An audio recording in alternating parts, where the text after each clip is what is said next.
Hola, gracias por escuchar nuestro contenido en The Lyric Times. Suscríbete a nuestro canal y síguenos en redes para no perder ninguna novedad.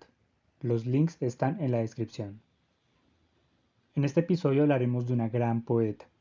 En efecto, la vida de Marina Tsvetaeva es un apasionante ir y venir por lejanas regiones, en una entrega total a la palabra. Hoy exploramos su vida y su obra. Marina Tsvetaeva es una autora rusa nacida en Moscú en el año 1892, en el seno de una familia aristocrática. Fue criada en un ambiente cultural privilegiado por su padre, un curador de museos. Su madre, pianista, fue bastante conservadora en su dedicación al piano y a sus valores morales. A la poeta le inculcaron desde muy temprana edad en la formación literaria. Aunque según el relato Mi madre y la música, que hace parte de su autobiografía completa, la progenitora se mostraba exigente ante la ausencia de espíritu musical de Marina. Pese a ello, se destaca una fuerte influencia de sus pasos maternos en su obra lírica, la cual está repleta de sonoridad. A continuación, escuchamos uno de los poemas que componen su obra. No hay necesidad de que nadie luche. ¿Para qué? Poetas, generales, amantes. Mira, es de noche. Mira, casi de noche. Ah, el último viento cae. La tierra está mojada de rocío. Ah, la nieve congelará las estrellas que se mueven. Y pronto, bajo la tierra, dormiremos también, quienes nunca pudimos dormir arriba. 3 de octubre de 1915. En este poema hay una fatalidad anunciada. Es la época en la que la muerte parece irrumpir en la vida y el corazón de Marina. El descontento de los más pobres atraviesa Rusia de un extremo a otro, desde la Moscú industrializada hasta las tierras más atrasadas en la economía agraria de las grandes estepas y provincias del este. Se acercaba el desenlace apocalíptico de la caída de los zares. El poderío de la dinastía Romanov se derrumbaba ante la mirada impotente de quienes aún creían fervientemente en la tradición y el poder real. Ya desde el año de la escritura del poema, los bolcheviques, el Partido Rojo, se estaban conformando, liderado por expertos marxistas, jóvenes de la revolución que con sus ideales anticapitalistas tuvieron avances significativos y lograron convencer a una gran porción del campesinado y de los obreros a emprender una lucha en contra del poder autoritario e ineficaz de la corona. No era de extrañar que en un ambiente de tal opresión, Marina se sintiera llamada a pensar en lo que ella denomina la verdad, que es justamente el fin de la vida para ella, no solo en una postura ideológica, sino que sus acciones la impulsarían a dejar la comodidad de la vida aristocrática para mezclarse con los revolucionarios, incluyendo a su marido, Sergei Efron. La primera línea de este poema es una afirmación contundente. Pide que renunciemos a la creencia, pues ya la muerte avanza y gana la partida. Pelear es claramente ir en contra de una fe antropológica. El hombre no es solamente un conjunto de ideas o postulados filosóficos, sino que está compuesto de materia. Todos están incluidos, sin importar la condición social. Los poetas que han sido sesgados, los generales idolatrados y los amantes, idealizados. Ella pide observar la noche e insiste que ya se va oscureciendo.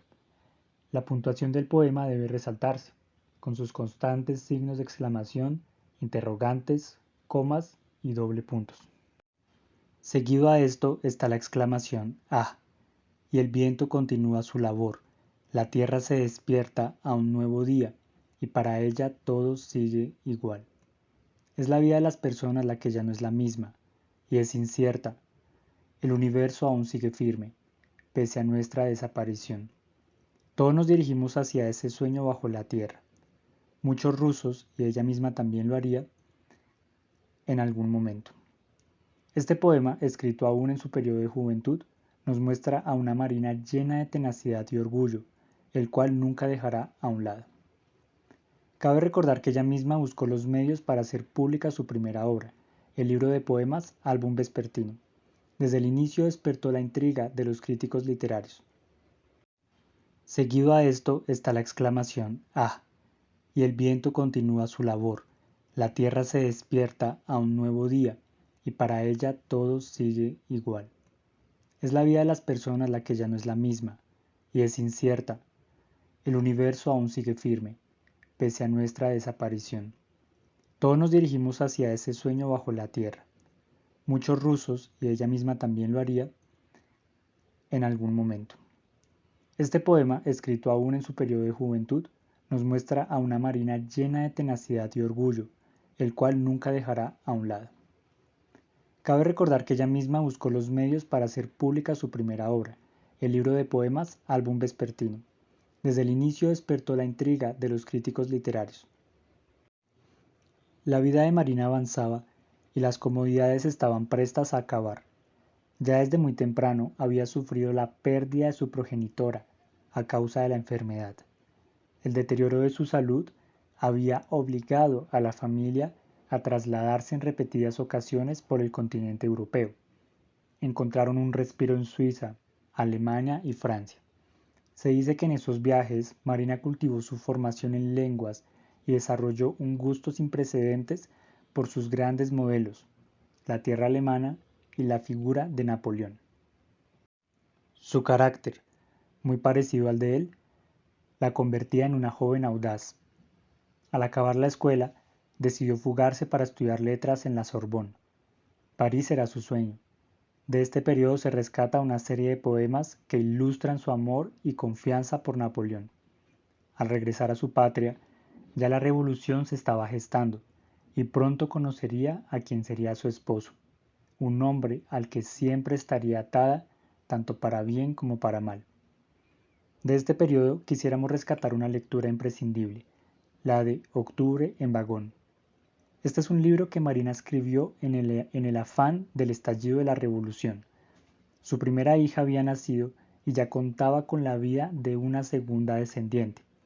Marina pasó por un gran aprieto, ya que supo, estando lejos de su ciudad, que su marido se había unido al ejército blanco, conformado tras el estallido de la revolución. El ejército blanco de voluntarios se congregó principalmente en el sur, hacia la parte más europea de Rusia, donde el clamor popular de la campiña les era favorable. Sin embargo, poco a poco los soviets ejercieron presión y promulgaron, bajo el edicto de Lenin, leyes para usurpar, secuestrar, desaparecer y hasta asesinar a todo opositor de la nueva legislatura bolchevique. En ese periplo se embarcó Sergei, quien provenía de familia insurgente. Marina peligraba estando sola. Tomó un tren y se dirigió desde una lejana región tártara hacia Moscú. Allí descubriría uno de los rostros del estallido social, la Gran Hambruna. En su relato narra cómo el crimen se volvió pan de cada día. Su primer relato corto evoca un robo a mano armada de sus pertenencias. En todas partes se inclinan las personas para rendir homenaje a Lenin. Las mujeres y los hombres trabajan en cualquier oficio, con tal de no perecer ante el invierno que se aproxima. En el relato, titulado Mis empleos, Marina explica cómo un amigo suyo le ofreció trabajo para colaborar en uno de los muchos nuevos ministerios que se habían conformado. Accedió bajo la promesa de que aquello no estuviera ligado a la desaparición de ningún civil. En su relato narra cómo el crimen se volvió pan de cada día. Su primer relato corto evoca un robo a mano armada de sus pertenencias. En todas partes se inclinan las personas para rendir homenaje a Lenin. Las mujeres y los hombres trabajan en cualquier oficio, con tal de no perecer ante el invierno que se aproxima. En el relato, titulado Mis empleos, Marina explica cómo un amigo suyo le ofreció trabajo para colaborar en uno de los muchos nuevos ministerios que se habían conformado. Accedió bajo la promesa de que aquello no estuviera ligado a la desaparición de ningún civil. Bajo su sorpresa, descubrió que era una oficina de asuntos internacionales. Allí se congregaban en largas filas judíos, lituanos, georgianos, azerbaiyanos, etc., personas provenientes de todas partes a hacer historia en el grupo victorioso que entonaría alegremente la Internacional. El trabajo de Marina consistía en organizar documentos oficiales como pasaportes. Ella era la intérprete, manejaba con gran facilidad varios idiomas, incluido el georgiano, del cual haría varias traducciones durante su vida adulta. Pronto descubrió que aquel ejercicio burocrático le quitaba horas de escritura poética. Una sentencia suya aclararía su deseo de nunca más volver a dedicar su tiempo en nada que no tuviera que ver con la poesía. Y así fue. Pasaron largos meses y creyó que su esposo había muerto. La vida de Marina se llenó de oscuridad. La pequeña Irina, su primera hija, murió en un orfanato en el cual la había dejado creyendo que tendría más posibilidades de salir con vida. El hambre atacaba y el cuerpo de la pequeña no lo toleró. Ese vacío se vería reflejado en cientos de poemas que escribiría. Uno de los más miserables sería este. Pese a todo el abatimiento, se enteró de que su esposo estaba vivo, en la región del Cáucaso. Se había refugiado en casa de unos amigos suyos. Con el tiempo, decidieron que a causa de sus ideales, ya Rusia se volvía insoportable para ellos. La formación de la Gran Unión de Repúblicas Soviéticas daba inicio. Los escritores eran perseguidos y censurados. La palabra viva y libre ya no existía en aquella remota escena de terror. A todos se les acusaba constantemente. Marina emigró junto con Sergei y muchos otros rusos. El primero de sus destinos sería Berlín, uno de los últimos más felices. La familia se sentía verdaderamente contenta en suelo alemán. De esta época data el importante ensayo literario Un espíritu prisionero, escrito con fervor y pasión, en el que la poeta narra su encuentro con el escritor ruso Andrei Bely, bastante conocido por sus obras como La Paloma de Plata. El documento es de gran valor literario por la calidad de la estructuración que tiene, el vocabulario, las expresiones más finas que demuestran la altura literaria de la escritora. En este texto confluyen casi todos sus estilos, principalmente el poético. Marina añoraba fuertemente la poesía. Sin embargo, no podía dedicarse plenamente a ella, pues la prosa era más comercial. En ese sentido, podría decirse que sus relatos estaban muy motivados por las circunstancias sociales, aunque nunca menos espirituales. Pronto la familia acabó por convencerse de que no era oportuno seguir en Alemania, ya que las condiciones económicas se empeoraban. Una beca del gobierno checoslovaco para académicos le ofrecía sostenimiento a la familia. Se trasladaron a Praga. Sergei Efron inició estudios de filosofía en la Universidad Carolina de Praga. Este periodo fue de una cierta tranquilidad económica y literaria. Marina estaba en un punto de fervor en el que cada emoción y pensamiento se convertía en un verso. Publicó sus poemas en revistas de la inmigración rusa, La Voluntad Rusa, una de ellas. Se dedicó a cuidar a sus hijos. Pronto tendrían que trasladarse a Francia. Nacería su hijo Murro. Marina escribió profusamente durante su exilio. Muestra de ellos el libro de poemas titulado Después de Rusia. De esta época también provienen sus más grandes escritos narrativos y poéticos, así como sus ensayos más importantes. La vida de la familia empezaría a tomar un giro lamentable. Los 14 años de exilio en Francia fueron de un gran dolor y tristeza para Marina. No lograba hallarse y su creación fue constantemente atacada por muchos otros escritores en el exilio. Podría decirse que fue marginada de dichos círculos literarios. El trato con su esposo era de cierta manera distante, pues ella no se enteraba de casi nada de lo que él hacía. Por eso resultó imposible para ella darse cuenta de que Sergei, quien extrañaba su patria blanca con todo el fuero de su pasión, se dejó llevar por la nostalgia y entabló relaciones con otros exiliados soviéticos que planeaban solicitar pasaportes para regresar a la ya conformada Unión Soviética. Marina no lo sabía, pero el propósito de su marido era aceptar su participación en el Ejército Blanco, dar muestras de arrepentimiento y apoyar fielmente la revolución. Sergei quería volver a su patria y por ello pagaría el precio de serle desleal a la que fue su causa antibolchevique durante varios años de exilio. Ya tenía secretamente preparados sus permisos. Pronto su hija, Alia, quien también añoraba el regreso, se embarcaría con él. El hecho que desencadenó la fuga fue el asesinato de un hombre, el cual iniciaría investigaciones contra Sergei por parte de la policía francesa. Marina vino a enterarse muy tarde de todo esto.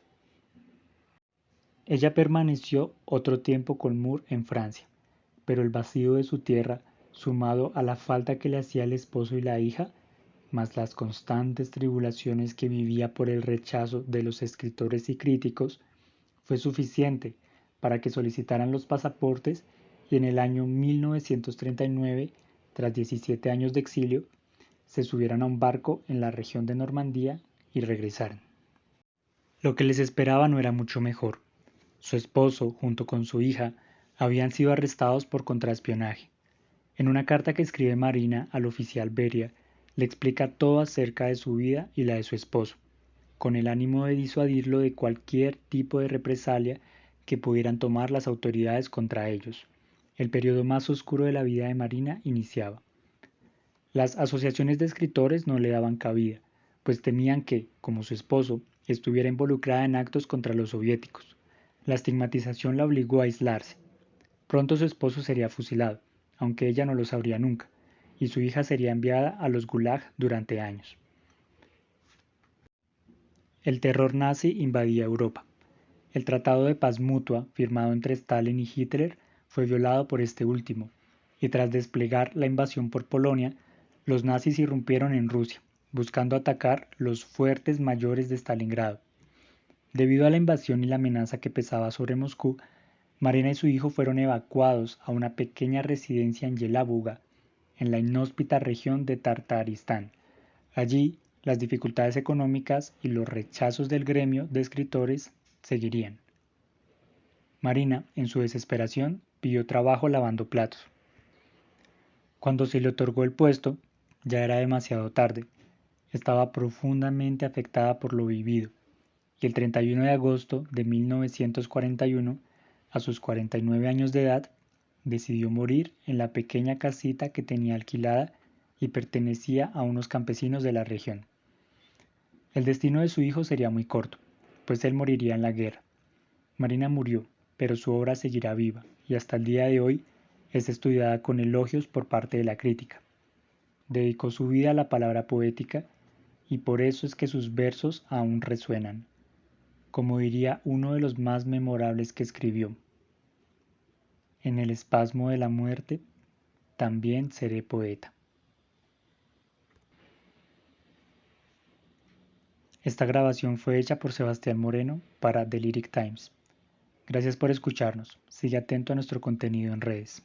Suscríbete a nuestro canal.